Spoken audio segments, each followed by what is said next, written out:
This is a mosque in the village of Belin.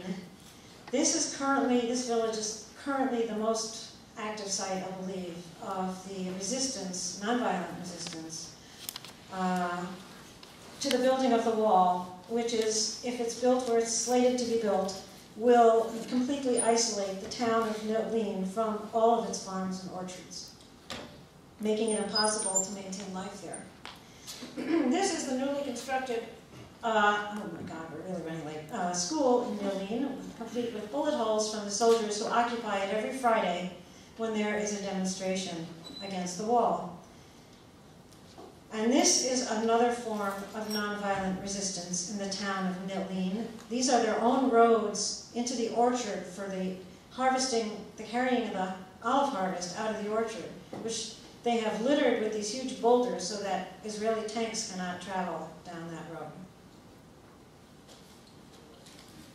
Here is a man who he stayed with in Belin, in his part of the orchard. These are his family trees. These trees of his are more than 2,000 years old. They were there before the Roman Empire. They've been in his family for at least 500 years. And I also have video clips that I don't have time to show you of olive trees in the same orchard going up in flames in the battle against the wall. Irreplaceable. This is the beginning of a very long string of settlements right outside the village of Belin. With the settler-only road still dirt at this time. Here's another settlement. There's a string of 5 settlements from north to south along the small town of Belin. And eventually it will, like the other town I showed you just below Ariel, make it impossible to live in Belin. Here's more of the settlement in the background. Sort of a surreal interface between an ancient way of life and the settlements.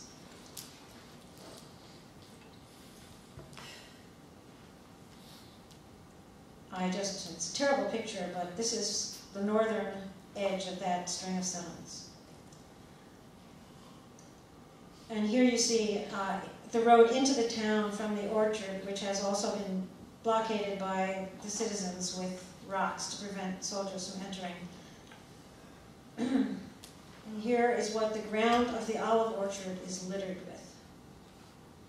Tear gas canisters and rubber bullets. I didn't put a rubber bullet in this picture. Everywhere.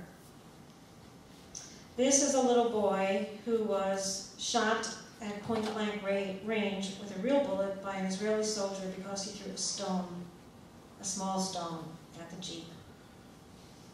And this is a 17-year-old who was shot and killed because he peeked his head out of the door to see if the curfew was over. This is the Erez crossing. I'm just going to fly right through these, except to explain to you why we were there. We were there to protest against the denial of entry into Gaza.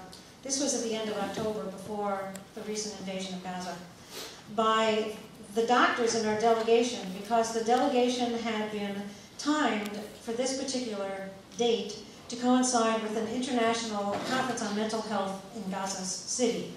And they had all come to attend that conference, and they had gotten their visas to enter Gaza, and they got there at the Erez crossing and were barred from entering. And the reason given, the only reason given, was that they were, in the words of Israel, provocateurs, to go attend a conference on mental health effects of the trauma of occupation. The Gaza City mental health clinic at which that conference was scheduled to take place was a target of the invasion of Gaza and no longer exists.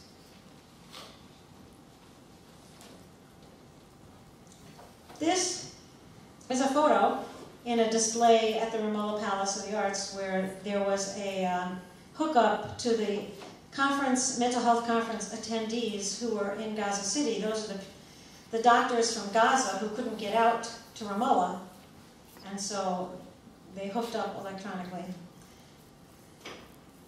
Symbols, art symbols of the occupation. This is a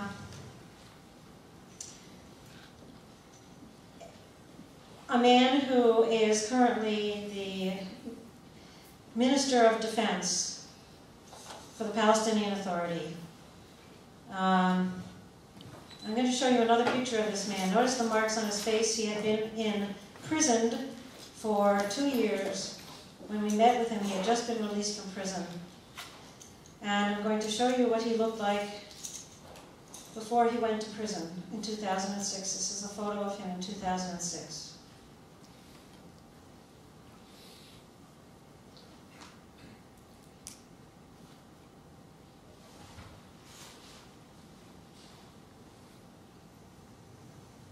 He spoke fluent English, by the way. He got his education in the United States. He was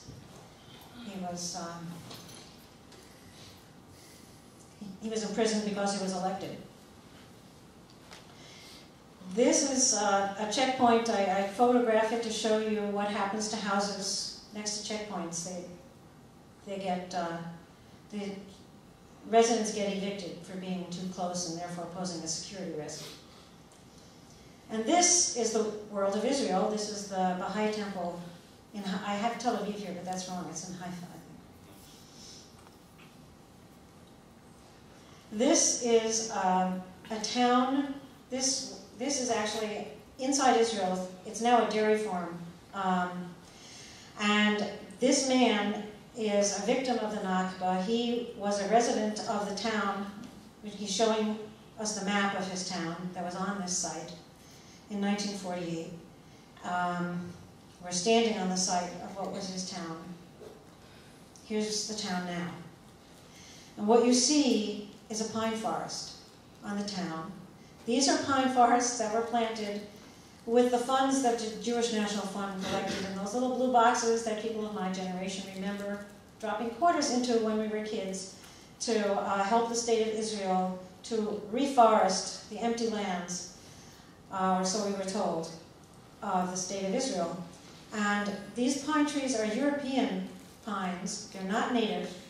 They were chosen for two reasons. Number one, because they grow really fast and they camouflage the evidence that there were villages there. And number two, because their pine needles drop onto the ground, causing the ground to turn acidic and preventing farming. And if the land is not used for 3 years, then the state of Israel lays claim to it.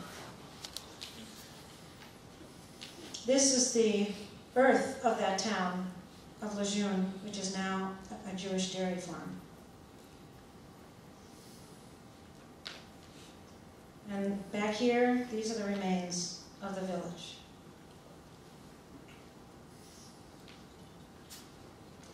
This is their cemetery. The man I just showed you is responsible for keeping it from being completely demolished. He walked in one day to pay his respects and found that it wasn't there anymore, and he caused such a fuss that the Israelis put back what they could of it. This is the dairy farm itself.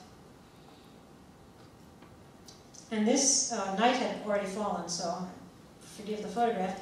This is the remains of the village granary here in this building.